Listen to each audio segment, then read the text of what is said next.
பரிசுத்த நாமத்திற்கு மகிமை உண்டாவதாக.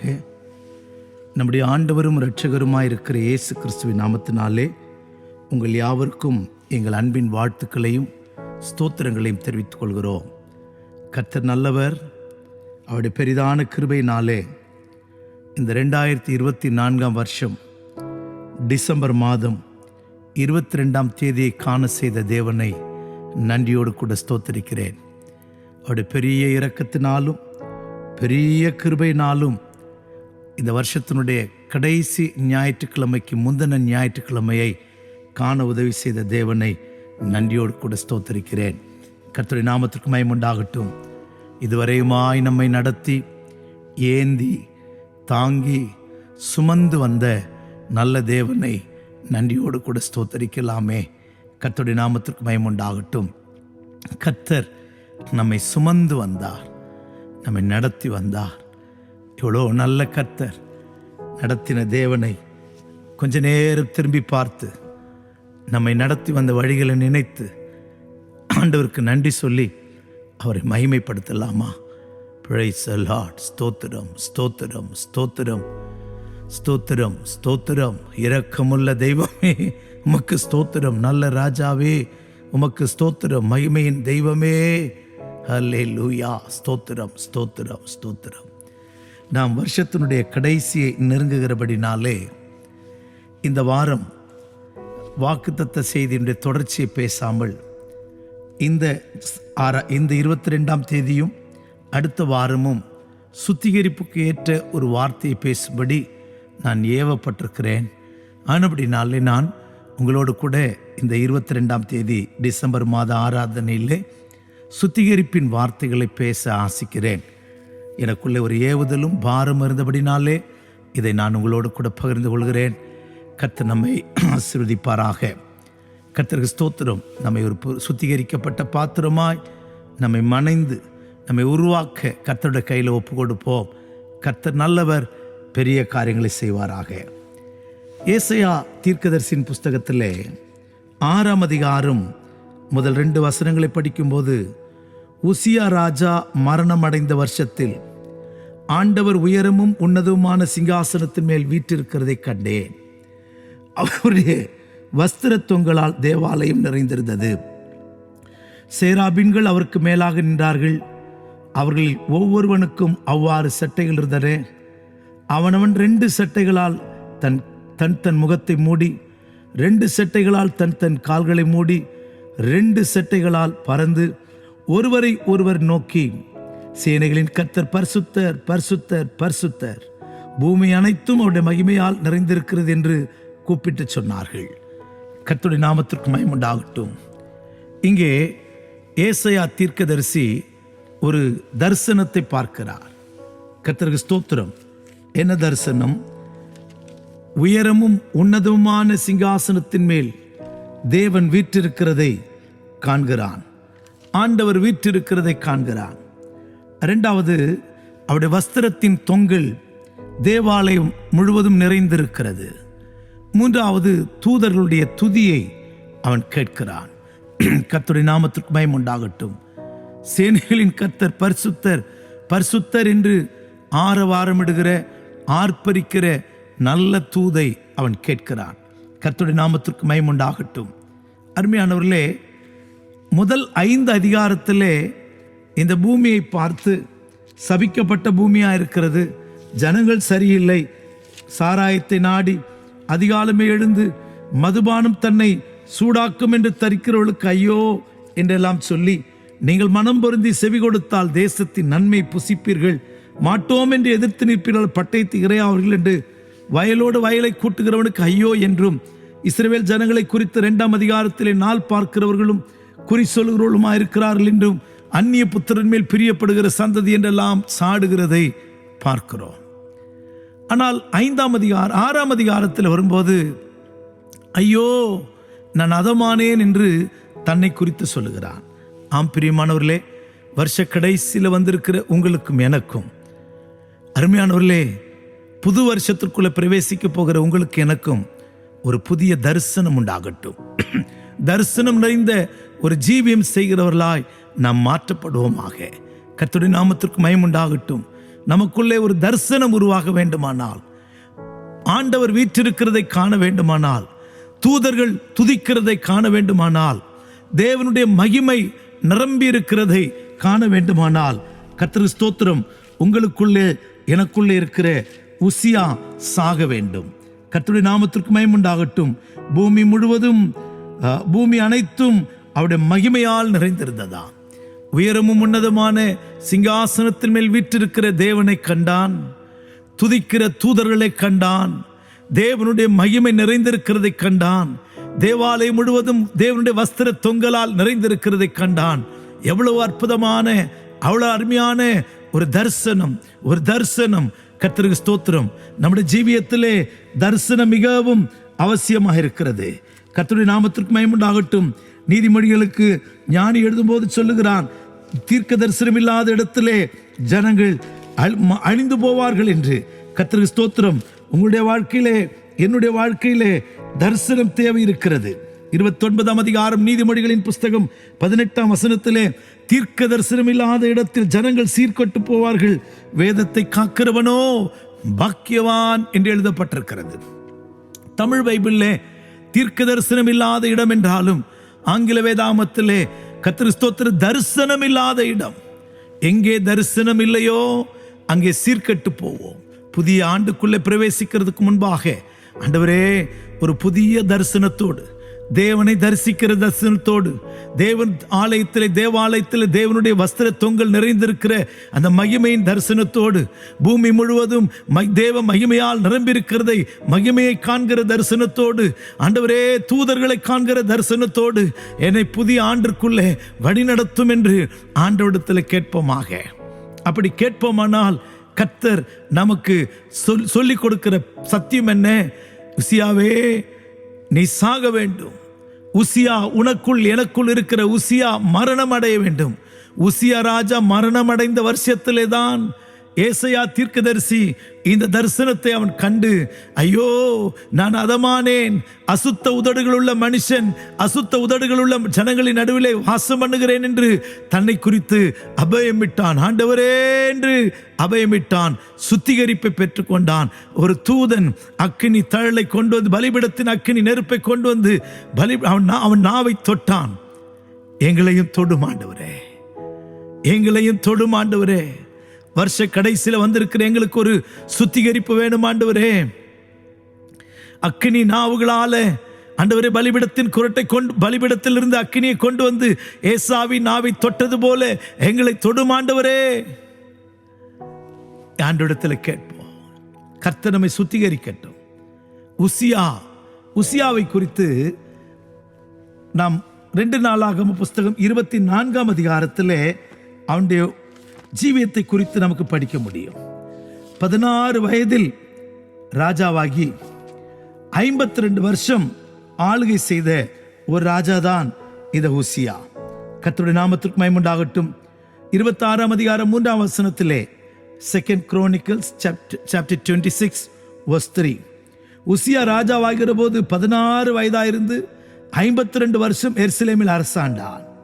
கர்த்தருக்கு ஸ்தோத்திரம்.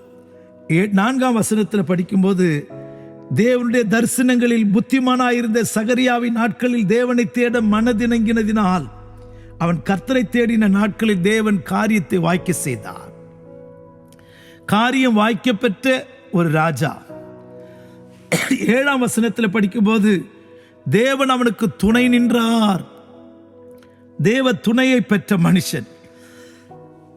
8ஆம் வசனத்தில் படிக்கும்போது, மிகவும் பலன் கொண்டான்.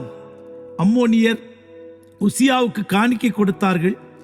அவனுடைய கீர்த்தி எகிப்தின் எல்லை மட்டும் எட்டினது. அவன் மிகவும் பலன் கொண்டான். அதோடு மாத்திரமல்ல, கோபுரங்களை கட்டி அவைகளை பலப்படுத்தினான் என்று 9வது வசனத்தில் படிக்கிறோம். 10ஆம் வசனத்திலே அவன் ஒரு நல்ல வெள்ளாண்மை பிரியன் என்று படிக்கிறோம். கர்த்தருடைய நாமத்திற்கு மகிமை உண்டாகட்டும். இத்தனை நல்ல சுபாவங்கள் எல்லாம் இந்த ராஜாவுக்கு இருந்தாலும் அவனை குறித்து வேதம் சொல்லுகிறது. 16ஆம் வசனத்தில் படிக்கும்போது, அவன் பலப்பட்ட போது தனக்கு கேடு உண்டாகும் மட்டும் அவனுடைய மனம் மேட்டிமையாகி தன் தேவனாகிய கர்த்தருக்கு விரோதமாக மீறுதல் செய்து தூபபீடத்தின் மேல் தூபம் காட்டி கர்த்தருடைய ஆலயத்திற்குள் பிரவேசித்தான். கர்த்தருக்கு ஸ்தோத்திரம். தேவனை தேடி காரிய வாய்க்க செய்த மனுஷன், கர்த்தருடைய துணையை பெற்ற மனுஷன், கர்த்தரிலே பலங்கொண்ட மனிதன், வெள்ளாண்மை பிரியன், கர்த்தர் அவனுக்கு அனுகூலமாயிருந்தார். அவன் நிபுணர்களான மனுஷர்களை கொண்டு நல்ல எந்திரங்களை, இராணுவத்தை பலப்படுத்துகிற எந்திரங்களை எல்லாம் செய்தான். இப்படி எல்லா நன்மைகளையும் இந்த உசியா செய்தாலும் அவன் மனம் மேட்டிமையானான் என்று படிக்கிறோம். கர்த்தருக்கு ஸ்தோத்திரம். நம்ம ஜீவியத்தில் மனம் மேட்டிமை நம்மை அந்த சாகனம், அந்த மனம் மேட்டிமை என்பது ஜீவியத்தில் அழியணும். அதை தான் இந்த வருஷ கடைசியில் வந்திருக்கிற நீங்களும் நானும் சுத்திகரித்து கொள்ளும்படி மேட்டிமையான சிந்தை, மேட்டிமையான எண்ணம், மேட்டிமையான பேச்சு இவைகள் நமக்கு இருக்க வேண்டாம். கர்த்தருக்கு ஸ்தோத்திரம். இந்த மனமேட்டிமை குறித்து வேதத்திலே விதமாய் வாசிக்கிறோம். எரேமியா தீர்க்கதரிசியின் புஸ்தகத்திலே படிக்கும்போது 13ஆம் அதிகாரம் 15வது வசனத்திலே, ஜெரமியா chapter 13 verse 15, வேதம் சொல்லுகிறது, நீங்கள் மனமேட்டிமையாயிராதேயுங்கள், மனமேட்டிமையாயிருக்க வேண்டாம். கர்த்தருடைய நாமத்திற்கு மகிமை உண்டாகட்டும். இந்த மனமேட்டிமை என்ன செய்யும்? என்ன செய்யும்? பாருங்கள் வசனத்தை. 13ஆம் அதிகாரம் 15 16 வசனங்கள். நீங்கள் செவி கொடுத்து கேளுங்கள், மேட்டிமையாயிராதேயுங்கள். கர்த்தர் விளம்பினார். அவர் அந்தகாரத்தை வரப்பண்ணுவதற்கு முன்னும், இருண்ட மலைகளில் உங்கள் கால்கள் இடறுவதற்கு முன்னும், நீங்கள் வெளிச்சத்துக்கு காத்திருக்கும் போது அவர் அதை அந்தகாரமும் காரிலுமாய் மாறப்பண்ணும் முன்னும் தேவனாகிய கர்த்தருக்கு மகிமை செலுத்துங்கள். மனமேட்டிமையாயிராதேயுங்கள், மேட்டிமையாயிராதேயுங்கள். மேட்டிமையான மனுஷனுக்கு அந்தகாரம் வரும், கால்கள் இடரும், வெளிச்சம் இருளாய் மாறும், காரிருளும் அந்தகாரமுமாய் மாறுமா? யா, உன் வாழ்க்கையில வெளிச்சத்துக்கு காத்திருந்து இருளை கண்டிருக்கிறாயா? நன்மைக்கு காத்திருந்து தீமையை கண்டிருக்கிறாயா? நான் வெளிச்சத்தில் நடக்கிறேன் என்று சொல்லி இருளுக்குள்ளே ஓடிக்கொண்டிருக்கிறாயா? இந்த உசியா உனக்குள்ளே வாழ்ந்து கொண்டிருக்கிறான். மனமேட்டிமை உனக்குள்ளே வாழ்ந்து கொண்டிருக்கிறது. இதைதான் நமக்குள்ளிருந்து சாக வேணும். இந்த உசியா மரிக்க வேணும். இந்த உசியா நம்மை விட்டு அகற்றப்பட வேண்டும். இந்த உசியாவின் சுபாவம் மனமேட்டிமையானான், மனமேட்டிமையானான். கர்த்தருக்கு ஸ்தோத்திரம். இன்னும் நீதிமொழிகளின் புஸ்தகத்திலே நான் வாசிப்போமானால் 16ஆம் அதிகாரம் 15வது வசனத்திலே, நீதிமொழிகள் 16:5, Proverbs chapter 16 verse 5, மனமேட்டிமை உள்ளவனும் மனமேட்டிமை உள்ளவன் எவனும் கர்த்தருக்கு அருவருப்பானவன். உங்களுக்குள்ளே எனக்குள்ளே the spirit of pride, கர்த்தருக்கு ஸ்தோத்திரம், இது நமக்குள்ளே இருக்குமானால் அருவருப்பானவர்கள், we are abominated before God, நாம் தேவனுக்கு முன்பாக அருவருப்பான மனுஷராய் இருப்போமே. கர்த்தருக்கு ஸ்தோத்திரம். அதே நீதிமொழிகள் 16:18 16-18 Proverbs நாம் அங்கே படிக்கும்போது, அழிவுக்கு முன்னானது அகந்தை, விடுதலுக்கு முன்னானது மனமேட்டிமை. மனமேட்டிமை நமக்குள்ளே வரும்போது தேவனுக்கு மகிமை செலுத்த மாட்டோம். மனமேட்டிமை நமக்குள்ளே வரும்போது கர்த்தருக்கு ஸ்தோத்திரம், நீங்களும் நானும் கேடு உண்டாக்கி கொள்கிறவர்களாக இருப்போம். மனமேட்டிமை நமக்கு வரும்போது கர்த்தருக்கு அருவருப்பானவர்களாய் மாறுவோம். மனமேட்டிமை நமக்குள்ள வரும்போது விழுகை சம்பவிக்கும். கர்த்தருடைய நாமத்திற்கு மகிமை உண்டாகட்டும். ஆம் பிரியமானவர்களே, உங்க ஜீவியத்தில், என்னுடைய ஜீவியத்தில் இந்த மனமேட்டிமையான சுபாவம் இருக்கிறதா? சுபாவம் இருக்கிறதா? இங்கே எசேக்கியா ராஜாவை குறித்து நாம் படிக்கும்போது, எசேக்கியா ராஜாவை குறித்து 2 Chronicles chapter 32 verse 25 and 26, அங்கே படிக்கும்போது 2 நாளாகமம் 32 அதிகாரம் 24 25 வாசிக்கும்போது, எசேக்கியா தனக்கு செய்யப்பட்ட உபகாரத்திற்கு தக்கதாய் நடவாமல் மனம் மேட்டிமையானான். ஆகையால் அவன் மேலும் யூதா மேலும் எருசலேமின் மேலும் கடும் கோபம் உண்டது. மனமேட்டிமை தேவ கோபத்தை உண்டு பண்ணும். நம்மை சிந்தித்து பார்ப்போம்.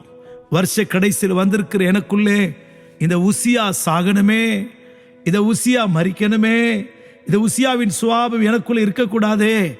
கொஞ்சம் நிதானித்து பார்ப்போம். நம்முடைய ஆவியிலே, ஆத்துமாவிலே, சரீரத்திலே இந்த உசியாவின் கேரக்டர்ஸ், மனமேட்டிமையின் சுபாவம் இருக்கிறதா என்று நாம் நிதானித்து பார்ப்போம். ஒருவேளை இந்த மேட்டிமை நமக்குள்ள இருந்தால் அறிக்கையிடுவோம், அழுவோம், புலம்புவோம். கர்த்தருக்கு ஸ்தோத்திரம். முதலாவது, இந்த மனமேட்டிமை குறித்து படிக்கும்போது அது இருதயத்தில் இருக்கக்கூடாதாம். உபாகம புஸ்தகம் 8:14 Deuteronomy chapter 8:14, உங்கள் இருதயம் மேட்டிமை அடையாமலும். அப்படியானால் இருதயத்திலே மேட்டிமை இருக்கக்கூடாது. கர்த்தருக்கு ஸ்தோத்திரம். Dear brother, dear sister, the pride dwell in our heart. If the pride dwell in our heart, we come and fell down in the feet of the Lord, cry unto the Lord, Lord, I don't want this spirit of pride, Lord. எனக்குள்ளே மேட்டிமையின் ஆவி வேண்டாம். பாதத்தில் விழுவோம், அழுவோம், புலம்புவோம். இருதயத்திலே சிலருடைய ஜீவியத்தில் பேச்சில் மேட்டிமை.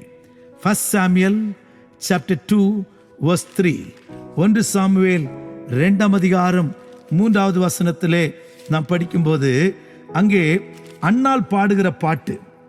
1 Samuel chapter 2 verse 3, இனி மேட்டிமையான பேச்சை பேசாதிருங்கள். பேச்சிலே மேட்டிமை. Not only in our heart, our conversations, prideful conversations, நம்மளுடைய ஜீவியத்தில் இருக்கிற மேட்டிமையான பேச்சு. நான் யார் தெரியுமா, என் குடும்பம் தெரியுமா, என் குலம் தெரியுமா, என் படிப்பு தெரியுமா, எல்லாவற்றிலும் மேட்டிமை. படிப்பில் எல்லாவற்றிலும் மேட்டிமையான பேச்சு, மேட்டிமையான சிந்தை. சிலருக்கு ஆவிக்குரிய மேட்டிமை. நாங்கள் எந்த சபைக்கு போகிறோம் தெரியுமா, பெரிய சபைக்கு போகிறோம். இந்த பேச்சு மேட்டிமையாக இருக்க வேண்டாம். மேட்டிமையான பேச்சை பெனினால் பேசினாள். இப்பொழுது அன்னாள் சொல்லுகிறாள், மேட்டிமையான பேச்சை பேச வேண்டாம். நம்பர் 3, கண்களிலே மேட்டிமை. சங்கீதங்களின் புஸ்தகம் 18ஆம் சங்கீதம், Psalms 18 verse 27, அங்கே படிக்கும்போது கண்ணில் சிலருக்கு மேட்டிமை இருக்கிறதா. பார்க்குற பார்வையே அவங்கள சிலர் அற்பமாய் பார்க்கிறது, சிலரை அப்படியே ஏறெடுத்து பார்க்கிறது. மேட்டிமையான பார்வை. கர்த்தருக்கு ஸ்தோத்திரம். தேவனுடைய நாமத்திற்கு மகிமையுண்டாகட்டும். சங்கீதத்தின் புஸ்தகத்திலே 18:27, தேவரீர் சிறுமைப்பட்ட ஜனத்தை ரட்சிப்பீர், மேட்டிமையான கண்களை தாழ்த்துவீர். கர்த்தருக்கு ஸ்தோத்திரம். பார்வையில் சிலருக்கு மேட்டிமை. பார்க்கிற விதமே வித்தியாசமா இருக்கும். ஒரு அற்பமாய், அலட்சியமாய், கீழ்த்தரமாய். கர்த்தருக்கு ஸ்தோத்திரம். தன்னை தேவன் உயர்த்தி இருக்கிறதுனாலே பார்க்கிற பார்வை, ஏதோ வருகிறான் சொப்பனக்காரன், சொப்பனக்காரன் வராயா, எப்படி சொப்பனை நிறைவேறும் பார்க்கலாம். கர்த்தருக்கு ஸ்தோத்திரம். மேட்டிமையான கண்ணை உடையவன் தாழ்த்தப்படுவானா. கர்த்தருக்கு ஸ்தோத்திரம். தேவன் யோசேப்பை உயர்த்தினார். மேட்டிமையான பார்வை பார்த்த சகோதரர்களை தாழ்த்தினார். பயப்படுவோம். இருதயத்தில் மேட்டிமை. கர்த்தருக்கு ஸ்தோத்திரம். பேச்சிலே மேட்டிமை, கண்களிலே மேட்டிமை. அதோடு மாத்திரமல்ல, ரோமர் 11ஆம் அதிகாரம் 20ஆம் வசனத்திலே வாசிக்கும்போது, ரோமர் 11:20 சிந்தையிலே மேட்டிமை. கர்த்தருக்கு ஸ்தோத்திரம். சிந்திக்கிறதெல்லாம் என்ன வேண்டியதற்கு மிஞ்சி, என்ன வேண்டியதற்கு அதிகமாய் சிந்திக்கிறது. கர்த்தருக்கு ஸ்தோத்திரம். நல்லது. அவிசுவாசத்தினாலே அவைகள் முறிக்கப்பட்டு போயின, நீ விசுவாசத்தினாலே நிற்கிறாய். மேட்டிமை சிந்தையாயிராமல் பயந்திரு. கர்த்தருக்கு ஸ்தோத்திரம். மேட்டிமையா வேண்டாம். எங்களை கர்த்தர் இதுவரை காத்திருக்கிறார். எங்களை கர்த்தர் இதுவரை நடத்தியிருக்கிறார். எங்களுக்கு கர்த்தர் நல்லவராயிருந்தார். கர்த்தர் ஸ்தோத்திரம். உண்மைதான், பயந்திருப்போம். இதுக்கு நான் தகுதி இல்லை ஆண்டவரே, என்னை இந்த 2024 கடைசி வரை கொண்டு வருவதற்கு நான் தகுதி இல்லை ஆண்டவரே. நம்முடைய சிந்தையில மேட்டிமை வர இடம் கூடாது இருப்போம். பேச்சு மேட்டிமையா இருக்க வேண்டாம். பார்வை மேட்டிமையா இருக்க வேண்டாம். கர்த்தர் ஸ்தோத்திரம். நீதிமொழிகளுக்கு 21ஆம் அதிகாரம் 4ஆம் வசனத்திலே Proverbs 21:4 நாம் படிக்கும்போது அங்கே ஞானி விதமாய் சொல்லுகிறான், மேட்டிமையான சிந்தை உள்ளவர்கள் பாவம், அவர் போடும் வெளிச்சம் பாவம் என்று வேதம் சொல்லுகிறது. கர்த்தருடைய நாமத்திற்கு மகிமை உண்டாகட்டும். வாசிக்கலாமா? Proverbs chapter 21 verse 4. மேட்டிமையான பார்வையும் அகந்தையான மனமும் உள்ள துன்மார்க்கன் போடும் வெளிச்சம் பாவமே. மேட்டிமையான பார்வை, அற்பமாய் பார்க்கிற பார்வை வேண்டாயா. என்னை சுத்திகரியும் ஆண்டவரே. இந்த மனமேட்டிமை என்கிற உசியா சாகட்டும் ஐயா. என் சிந்தையில மேட்டிமை இருக்கிறது.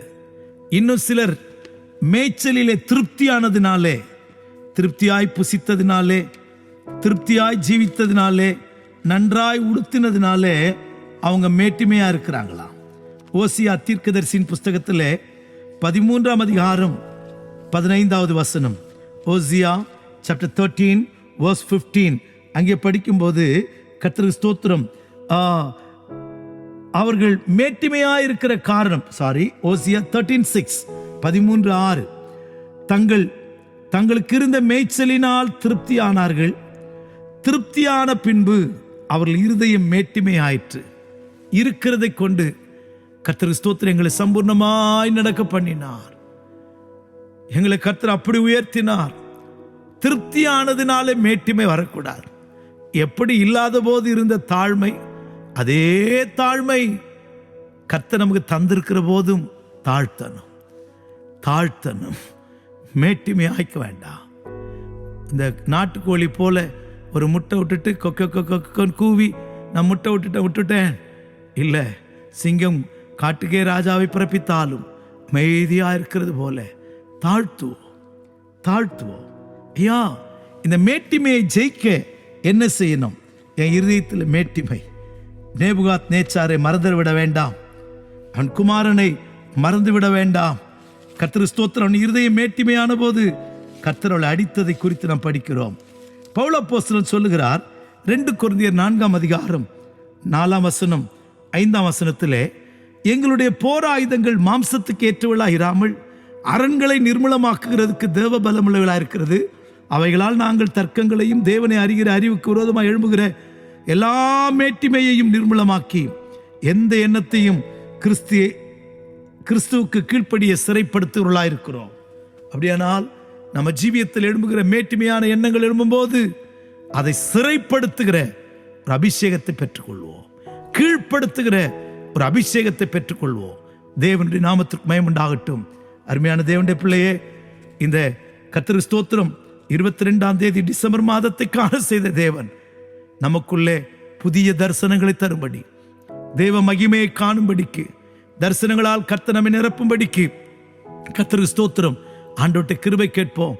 எனக்குள்ள இருக்கிற உசியா சாகட்டும், உசியா மரிக்கட்டும் என்று கேட்போம். உசியா மரித்தால் பரலோக தரிசனம் உண்டாகும். தேவனை காணலாம்.